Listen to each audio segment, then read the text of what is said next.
The sprint, a complex, even chaotic-looking environment, the product of multiple teams trying to execute multiple plans simultaneously in the same space. But the fact that the same names keep coming out on top tells us that there's a formula buried in the melee of a mass arrival. So we're going to take a close look at the science of sprinting and see if we can home in on the key calculations that add up to a win. For the sake of brevity, we'll ignore the requirement to recover after multiple days of racing and the hours in the saddle needed to just be in a position to think about sprinting. These are just the brutal rites of passage all tour riders have to contend with to stay in the race. But only a handful of them will have a hope when it comes to a full-pack charge at the end. Sprinters are able to produce enormous amounts of power, up to twice as much as those vying for overall honours. That capability comes with a hefty price tag. A burst of sprinting power like that can only be sustained for 15 seconds at the outside. In fact, decay starts after less than 5 and full recovery can take many minutes. On paper then, the ideal is a full team sacrificing themselves to protect their star rider and keep them close to the front, ready to do their thing. By keeping the speed high, everyone else is pinned in place, unable to match the unsustainable effort being made by each team rider.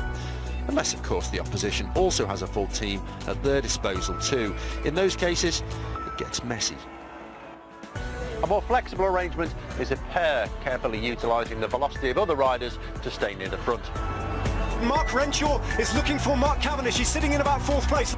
Cavendish and Renshaw might have been the most famous high-speed twosome of the last decade, but they weren't the only double act. This shot of stage 6 in the 2016 Tour de France shows Marcel Kittel's teammate Fabio Sabatini taking up the pace setting with 500 metres to go. If his leader had been on his wheel at this point, he'd have been too far forward, burning energy. So he simply trusted that the big German was tucked in where he needed to be and carried on executing his part of the plan. In fact, although Kittel was well placed, he let loose 5 seconds early, allowing someone else using a different strategy again to execute their plan. The best sprinters know when it's time to ditch the pre-arranged formation and fly solo, which is what Cavendish did in the closing moments of this stage, opting to shadow his quick-step rival and use his opponent's team for his own ends. Cavendish fought hard to maintain the wheel of Kittel for that crucial extra 5 seconds before pushing out into the wind and starting his effort of no return. At this point, tactics are finished and it's a drag race where other factors come into play. Sprinters typically produce 20 to 22 watts per kilogram for that 5-second peak in a Tour de France finale, so at 82 kilograms, Kittel is producing about 1,600 watts to the Manxman's 1,350. No mean feat after a 187 kilometre build-up. Cavendish, though, is about 20% smaller than the German, and when 90% of the energy is being used to push air out of the way, efficiency often trumps power. So there is a winning formula for crossing the line first in a sprint.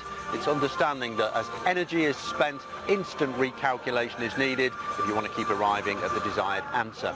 And it's understanding all those forces at work and all of those elements instinctively, spontaneously, subconsciously that changes science into an art form.